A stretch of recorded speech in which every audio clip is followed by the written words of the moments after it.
Alors, intéressons-nous au TP sur les structures itératives. Donc, j'ai concocté 10 exercices que l'on va voir, que l'on va traiter dans cette vidéo. On est d'accord? Commençons. Intéressons-nous au premier exercice. Pour n données, calculer et afficher la somme de n entiers saisis. Pour n données, donc on va demander à l'utilisateur de donner n, c'est-à-dire le nombre d'entiers à effectuer leur somme.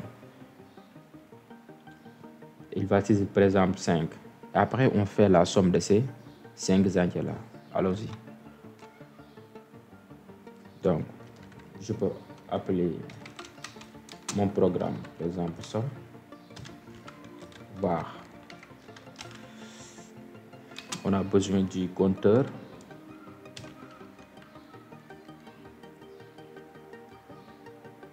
Donc là, vu que je veux créer une variable qui s'appelle somme, donc je vais modifier un peu le nom du programme. Je vais appeler par exemple calcul somme. Voilà. Donc ici, j'ai le compteur et la somme qui sont de type integer. Voilà. Et ça, si je veux, je peux faire comme ça. Pour bien structurer le code. Et là, je mets begin et n. Voyez-vous. Vous avez vu qu'on connaît le nombre de répétitions. Donc, il est préférable d'utiliser la boucle pour for i le point égal 1 to n. Donc là, je vais aussi avoir une variable n parce que je dois demander à l'utilisateur de saisir la valeur de n avant même d'entamer la boucle, voyons. Donc saisir n.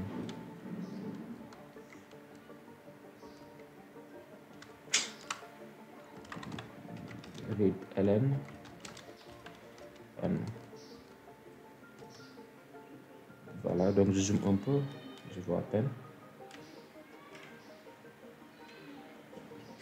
Voilà, maintenant for i to n, do, pas down to, mais do. Qu'est-ce qu'on fait? On demande à l'utilisateur de saisir le premier entier, le deuxième entier jusqu'à n. Donc ici, la boucle sera délimitée par begin. Le bloc, la séquence d'action sera délimitée par begin et n. Begin, write, ln, saisit un entier.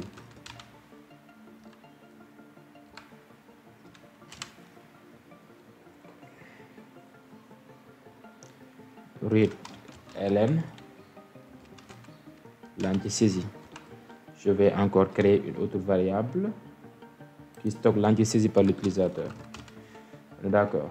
Et avant même aussi d'entamer la boucle for, il faut initialiser aussi la variable somme à 0.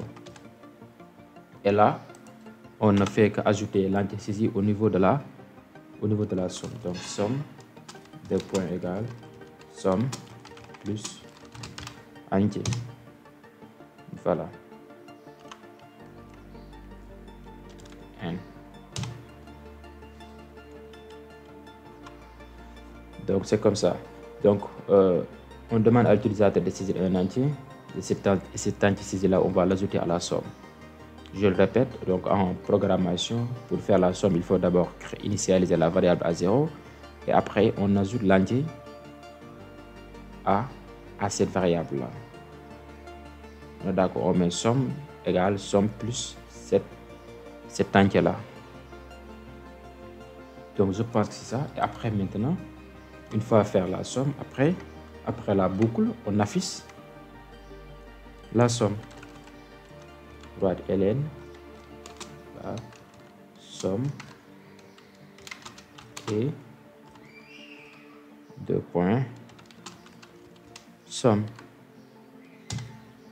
Vous avez saisi. Donc c'est très simple, hein? Donc voilà l'ensemble des variables dont on aura besoin. On a besoin du compteur, la somme, le n là, le n c'est-à-dire le nombre d'entiers, et l'entier. Voilà, c'est ça. Donc si j'essaie d'exécuter, il n'y a pas d'erreur de syntaxe. Saisir n, je vais mettre 3, je vais faire la somme de 3 entiers. Saisir un entier, je vais mettre 19. Saisir un entier, je vais mettre 2.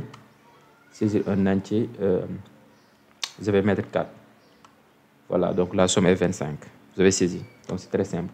Et ici, on peut améliorer un peu la phrase qui invite l'utilisateur à saisir un entier.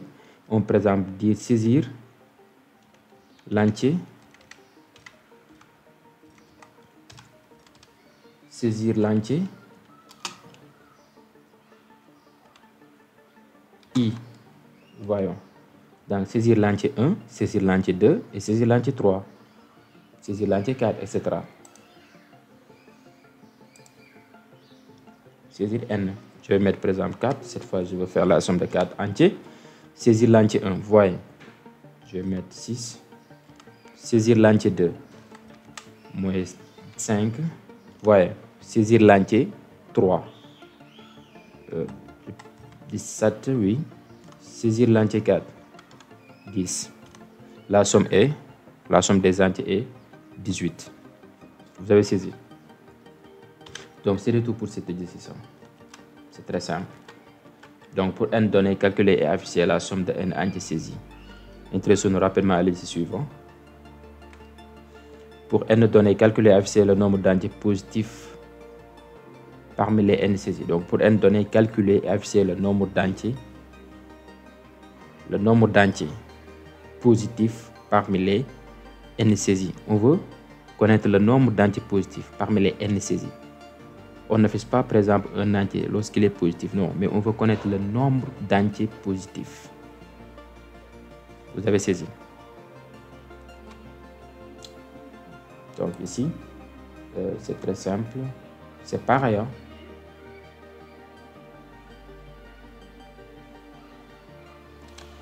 Voilà, c'est jusqu'ici, il y a une...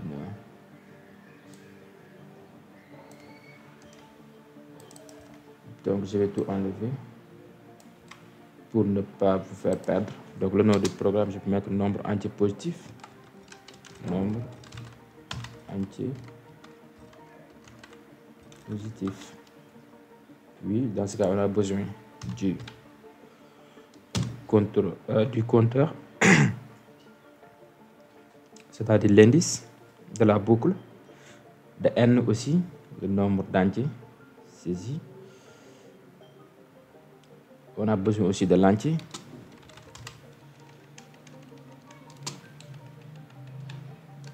Et tout ça sont de type integer.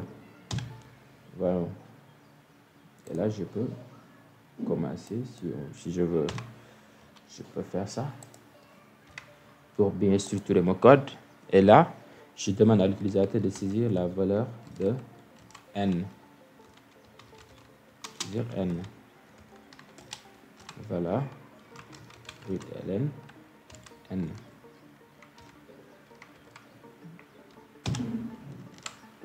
Après, le nombre d'entiers, le nombre de répétitions est connu pour n données. Donc, le nombre de répétitions, c'est n. Le nombre de répétitions, c'est le nombre d'entiers. Maintenant, on teste chaque entier pour voir, chaque entier saisi par l'utilisateur pour voir s'il est positif. Et s'il est positif, on le compte parmi le nombre d'entiers positifs. Aussi simple que ça. Donc, on peut utiliser la boucle pour égale 1 to n do. Voilà. Et là, je vais mettre begin write ln saisir comme tout à l'heure, hein. Hop. Saisir l'entier i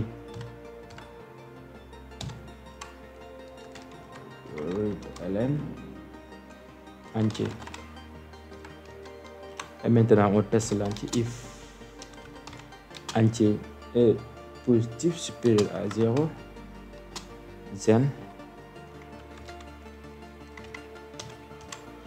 ici, je n'ai pas encore créé la variable qui stocke le nombre d'entiers positifs. Je pourrais l'appeler par exemple nombre, je pourrais l'appeler par exemple entier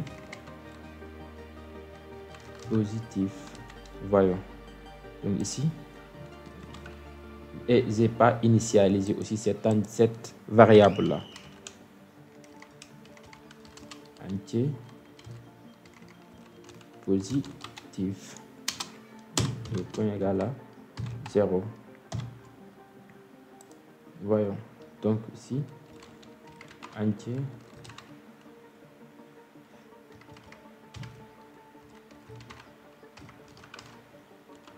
positif, 2 points égal à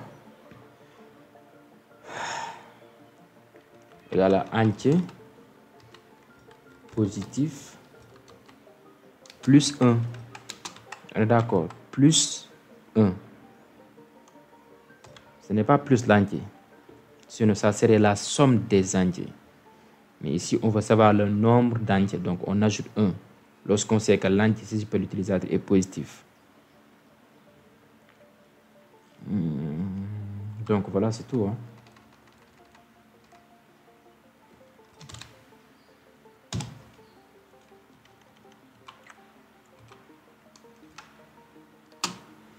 Voilà, c'est ça. Donc ici, on demande à l'utilisateur de saisir la valeur n. Après, on initialise notre variable entier positif, c'est-à-dire le nombre d'entiers positifs. Voilà, et après, une fois que l'utilisateur, à chaque fois que l'on demande à l'utilisateur de saisir un entier, on teste sur cet entier-là pour voir si il est positif ou non. S'il est positif maintenant, on le compte parmi le nombre d'entiers positifs. Je pense bien que je n'ai pas commis d'erreur de syntaxe.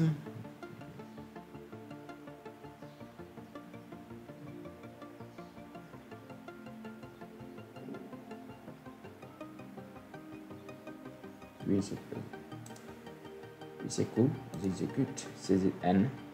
Donc je vais mettre 5. Je vais saisir 5 entiers.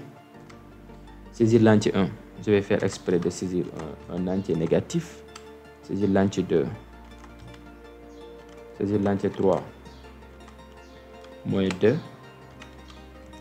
Saisir l'entier 4.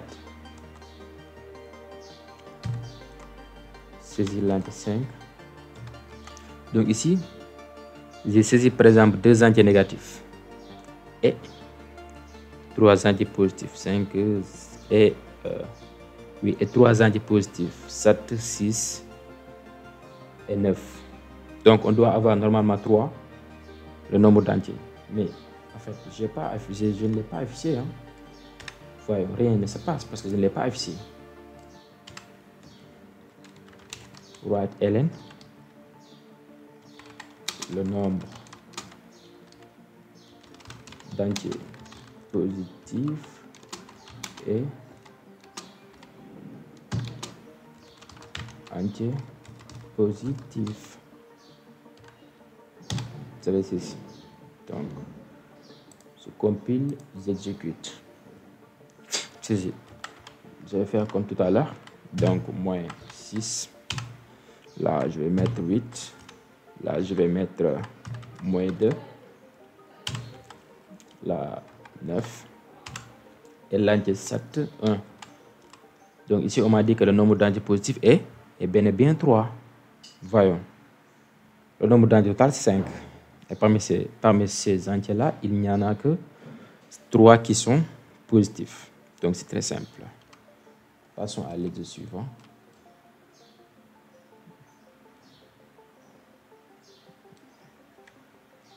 Pour y et n données, calculer et afficher y à la puissance n. Donc, on va demander à l'utilisateur de saisir y et de saisir n. Donc, ça, c'est la puissance en fait. La puissance d'un nombre. Il faut saisir le nombre et aussi son exposant. Par exemple, y égale à 10 et n égale à 3. Ça veut dire 10 à la puissance 3. 10 à la puissance 3 n'est rien d'autre que 10 fois 10 fois 10. Voilà. Donc, c'est très simple à mettre en place. Donc, on va créer une variable. Donc, ici, on va créer que, ouais, et là, Y, et là, on peut l'appeler le produit ou résultat. On va l'appeler résultat pour être simple. Voilà.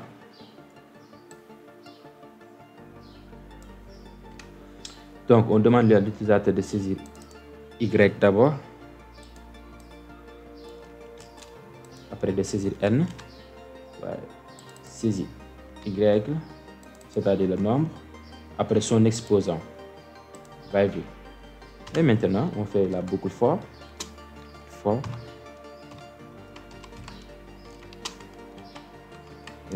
to N. Voyez, parce que comme je l'ai dit,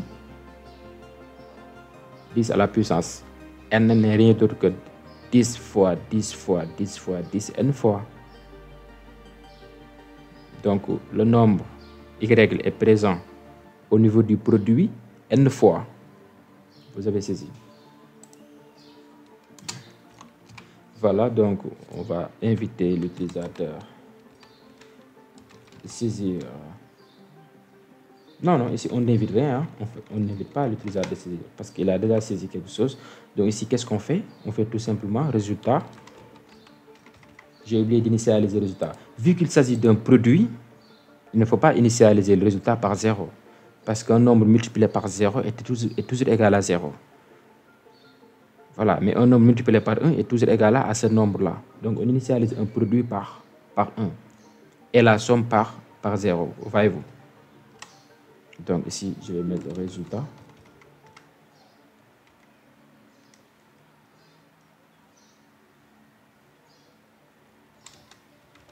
Résultat, 2 points égal à 1.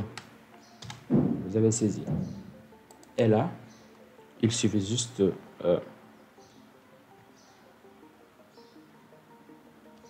de faire comme ça, résultat égale résultat multiplié par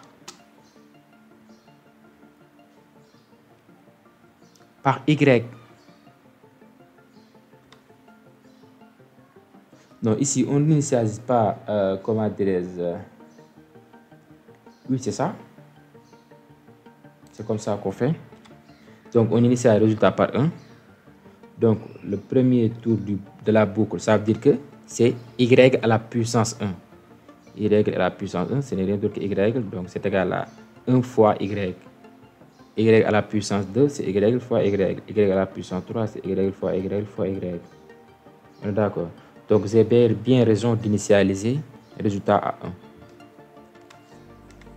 Après, vu que cette boucle, le bloc qui se rattache à cette boucle ne contient qu'une seule instruction, donc inutile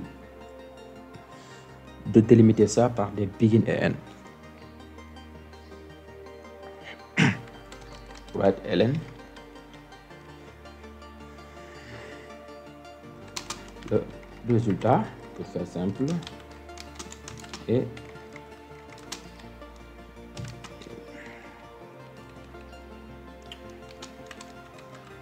voilà.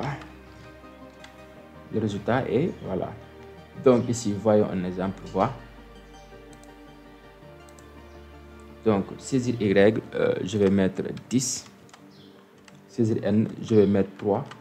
Donc 10 fois 10 fois 10, ça donne combien? Ça donne 10 fois 10, 100 fois 10 encore, ça donne 1000. Vous voyez, on a 1000 comme résultat. Un autre exemple, je vais donner 2 par exemple. Et 2 à la puissance, et la puissance, je vais mettre 6. 2 à la puissance 6, c'est combien? 2 à la puissance 6. 2 fois 2, 4. Fois 2, 8. Fois 2, 16. Fois 2, 32. Fois 2, 64.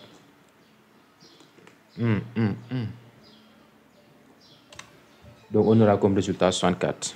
Voyons, c'est très simple.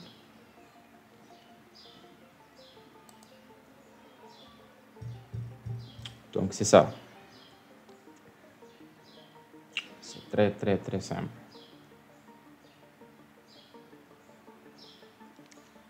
Mais supposons que la puissance peut être négative. Par exemple, l'exposant. Donc, je vais mettre par exemple 2. Et là, je vais mettre moins 3 pour voir le résultat. Le résultat est égal à 1. Pourquoi? Parce que si je ne me trompe pas, la puissance négative, avec la puissance négative, on doit avoir un réel. Un résultat flottant. N'est-ce pas? Donc, je vais voir.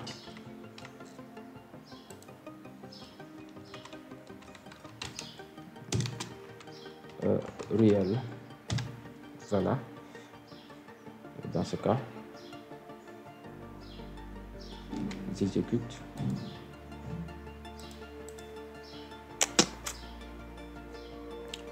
« 2 à la puissance moins 3. Voilà ici. Le résultat, c'est toujours 1, je ne sais pas. Ok. C'est cool. Donc, je peux laisser l'algorithme comme ça. C'est-à-dire en donnant le résultat de type entier. Donc, c'est tout, hein? C'est très simple. 2 à la puissance n, ce n'est rien d'autre que 2 fois 2 fois 2 fois 2 n fois. Donc, 2 va se figurer au niveau du produit n fois. 2 à la puissance 3, 2 va se figurer au niveau du produit 3 fois. Donc, on ne cesse d'ajouter 2 au produit 3 fois. C'est tout. C'est très simple, hein? Donc, voyons l'exercice suivant. Proposer un algorithme de calcul de la somme d'entiers saisis. Proposer un algorithme de calcul de la somme d'entiers saisis. Pour atteindre la saisie des entiers, l'utilisateur saisit un entier négatif. Donc, la somme des entiers sera forcément la somme d'entiers positifs, vu que si l'utilisateur a saisi un entier négatif, on arrête la saisie. Donc, pour arrêter la saisie des entiers, l'utilisateur saisit un entier négatif. Non. Cet entier négatif saisi, peut-être, sera pris en compte au niveau de la somme d'entiers saisis. Parce qu'on n'a pas précisé d'entier positif ou d'entier négatif. Mais quand même, une fois que l'utilisateur a saisi un entier négatif, on arrête la saisie. Vous avez saisi. On arrête la saisie et on affiche là la somme. Donc, c'est ça. Comment faire? Pour poser un nombre de calcul de la somme d'entiers saisis. Ok, je peux l'appeler par exemple ici somme entier. Somme entier. Hop. Voilà.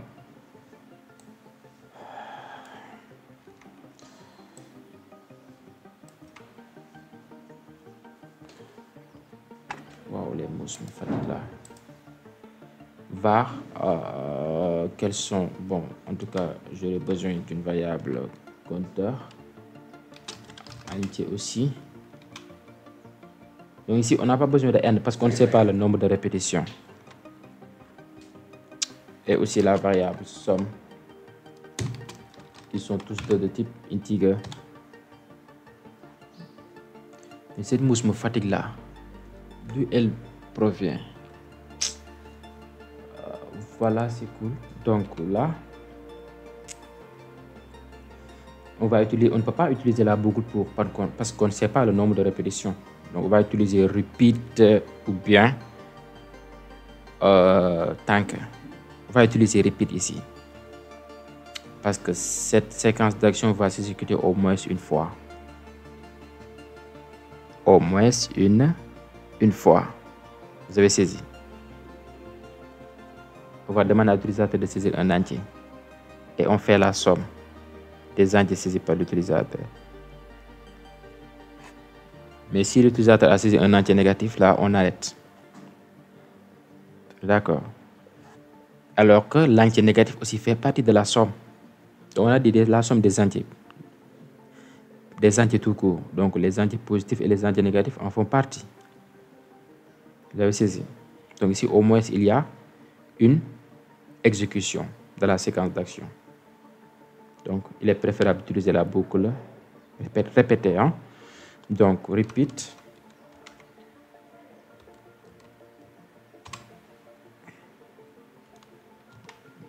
J'ai oublié la syntaxe. Hein? Repeat. Ouais, Hélène. Ouais. Bon, saisir un entier. Voilà. Et read Hélène. Entier.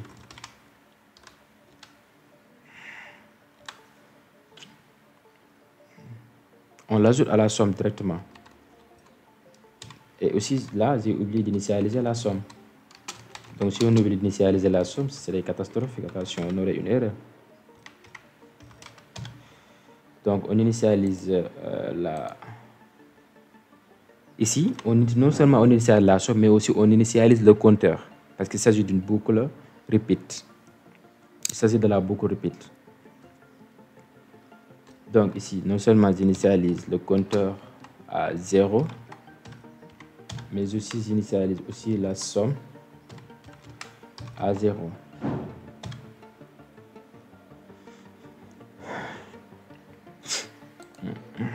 Donc, c'est ça. Maintenant, until,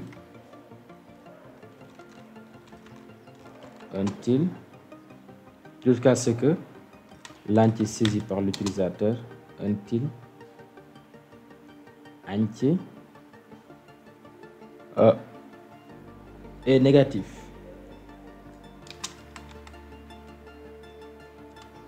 Voilà, je pense bien que j'ai bien respecté la syntaxe. Hein.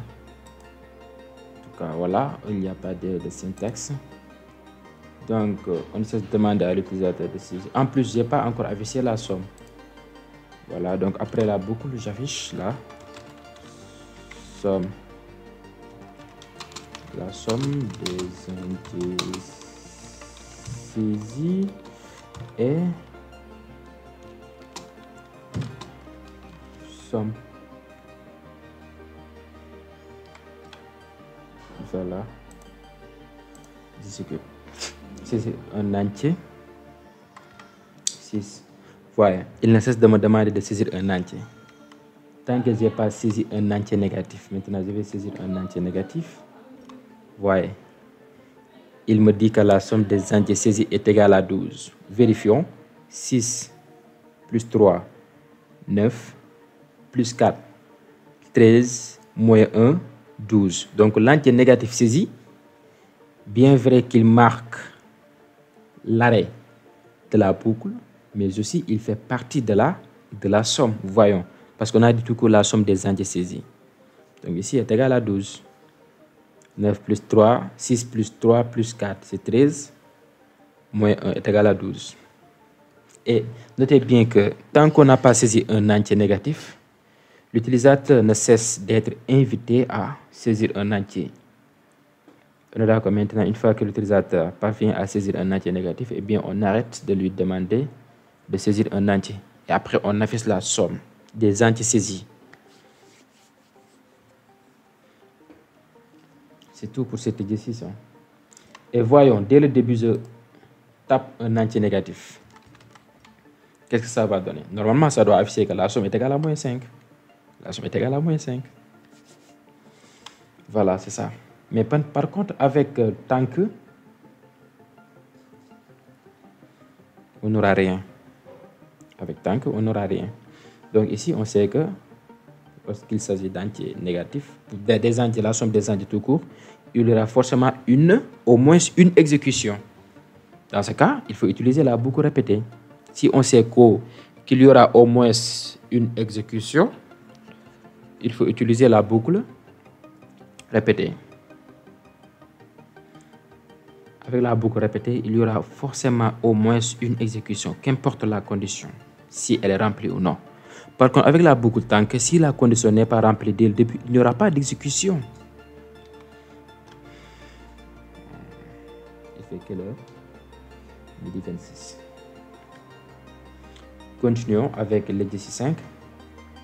Calculer et afficher la somme d'entiers positifs saisis. Maintenant, ici, on demande de calculer la somme d'entiers positifs saisis. les entiers négatifs saisis ne sont pas pris en compte dans la somme.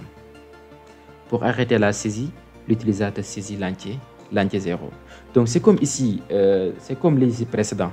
Mais ici, au niveau de la somme, les entiers négatifs ne sont pas pris en compte. Voyons. Donc ici, on va modifier un peu. Hein. On va modifier un peu. C'est très simple. Hein. Donc ici, cette somme-là sera sous-conditionnée. Donc je vais couper ça. La condition, c'est quoi? On teste l'entier. S'il est positif, on l'ajoute à la somme. C'est tout. S'il est négatif, on ne l'ajoute pas à la somme. Donc ici, c'est très simple. On va faire une petite modification. If entier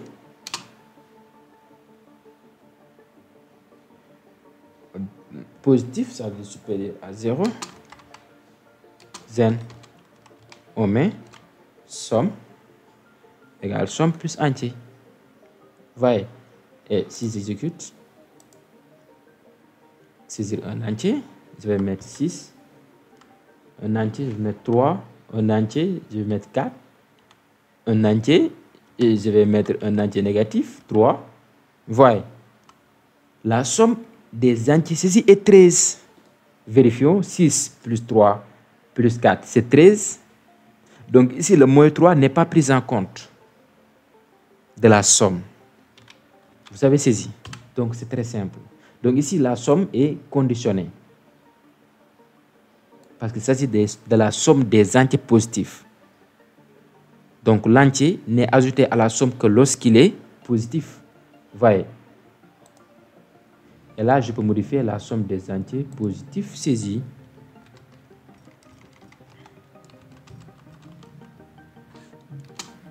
La somme des entiers positifs saisis. Et voilà, c'est tout. Et dans ce cas-là, si au début, j'ai tapé une valeur négative, la somme sera égale à 0. Je n'ai pas pu saisir de nombre négatif, positif plutôt. Alors qu'ici, si j'ai saisi un nombre négatif, automatiquement la boucle s'arrête de s'exécuter. Du coup, ici, la somme est égale à 0 parce qu'il n'y a pas d'entier positif. Voilà.